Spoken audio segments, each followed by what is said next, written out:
Well, it's time now for perspective. The question of what it's like to be black in America has occupied a key place in this year's reckoning with institutionalised racism in the United States. That as black men remain around 5 times more likely than white men to be sent to jail. A combination, say experts, of a lack of opportunities for young black men, a justice system that deals with black people more harshly than the rest of the population, and a lack of black role models. Well, my guest today is Chad Lassiter, Professor of Race Relations at the University of Pennsylvania. He's also the president of the Black Men Initiative at the Penn School of Social Work. Thank you very much indeed for being with us today on France 24. Now, you're an academic. You've also got extensive experience as a social worker. What, in your opinion, are the greatest challenges being faced by young people today, the young people that you work with? Well, I think one of the greatest challenges that they're faced with is institutional racism, which is prejudice plus power. When we're looking at the educational system and aspects of the African American community and the Latino community in America, is almost akin to an educational apartheid system. And so one of the things that we currently are faced with is the way police are engaged in a form of suspicion and surveillance as it relates to Black bodies. So you see the killing of a George Floyd, a Rashard Brooks, a Breonna Taylor, a Ahmed Arbery, so forth and so on. But then when you see people like Dylan Ruth and Kyle Rittenhouse, they're taken alive, they're given a biopsychosocial assessment, and that's because of white privilege and whiteness. And do you think the police system, law enforcement, is sufficiently aware that institutionalised racism exists within their ranks? Is that something that they know, care about, want to change? I don't think they're aware of it. I think they live in a delusional state for the most part. And for those police departments that are attempting to get it right, they are engaging in unconscious bias training. And I fundamentally believe that it needs to be anti-racism training that gets to the underpinnings of the white supremacy ideology.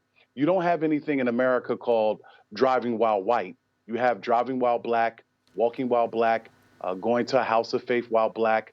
You don't have black people in our democracy picking up their cell phones and calling the police on white people for sleeping in the library, walking their dogs.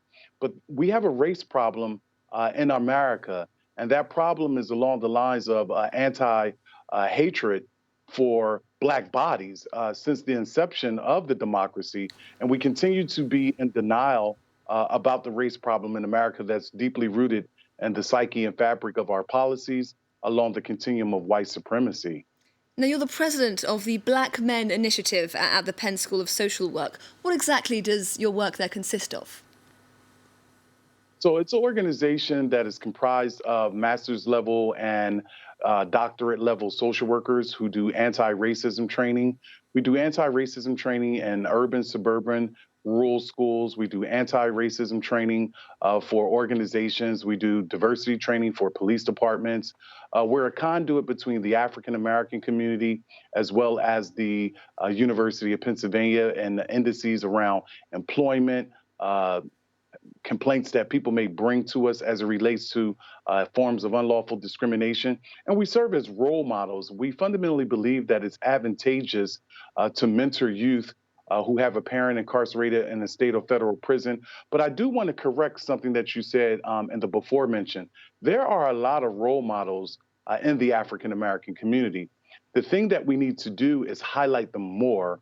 A lot of times people don't recognize that we have people who have college degrees, people who don't have college degrees, but they're productive people in our society who are giving back, whether that's a coach, whether that's a teacher, whether that's a minister, whether that's a neighbor.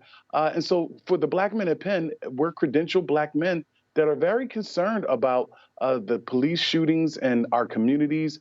We're concerned about forms of discrimination in employment and housing in our communities, as well as all communities.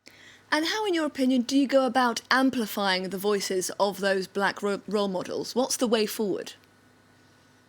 I think one of the things that we do is we take the emphasis off of traditionally what people think a role model should be, right? So one of the things I talk to young people about is that it's good to have a LeBron James, it's good to have an athlete, a rapper, an actor to be your role model. But the people that can actually touch will be those individuals in your community that coach at the recreation center, on all sides of the color line, all sides of the gender line. And young people want to know that you care before they care to know what you know. So, first and foremost, do you see their humanity? Do you recognize their strengths? Are you looking at them from a strengths based perspective and not a deficit model? And so, one of the great things about being a mentor is that it's a reciprocal relationship. It's not just that you're imparting your wisdom, but for me as a mentor, I have so many young people that teach me innovative and very unique things about their life, about their context, about their hopes, and about their aspirations. Now, outgoing Donald Trump has, of course, been accused of stoking racial divisions in the US. Do you think that President-elect Joe Biden will be able to undo some of that? I think it's going to be very hard. I fundamentally and foundationally believe that President-elect Biden, when he becomes president, will give a concerted effort. But when you're talking about the former president or the outgoing president being a demagogue, being a xenophobic, being a white supremacist in his policies, the mere fact that here in the United States, a black man was executed and that Donald Trump has signed death sentences as it relates to the death penalty for four additional African Americans who are to die by lethal injection. I think we have a hard. We're going to have some really difficult days. So when Martin Luther King talks about where do we go from here, chaos or community, we really need to be asking that question, and not from a Socratic standpoint, is because Donald Trump, he has brought out the ugly side of our democracy. 70 million or so people voted for Donald Trump. He's trying to say that the election was stolen.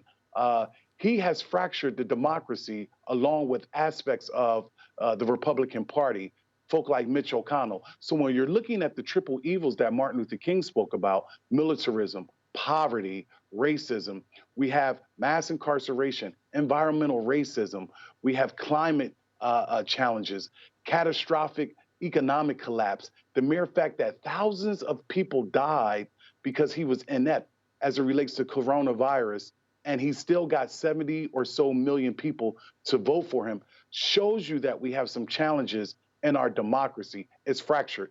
I think that Joe Biden and the team that he's putting together will be able to work on redeeming the soul of America, but I think that it's going to be protracted. Let's see where we're at the end of this decade. We know where we were at the beginning of this decade as it relates to white supremacy, white racism, and white violence.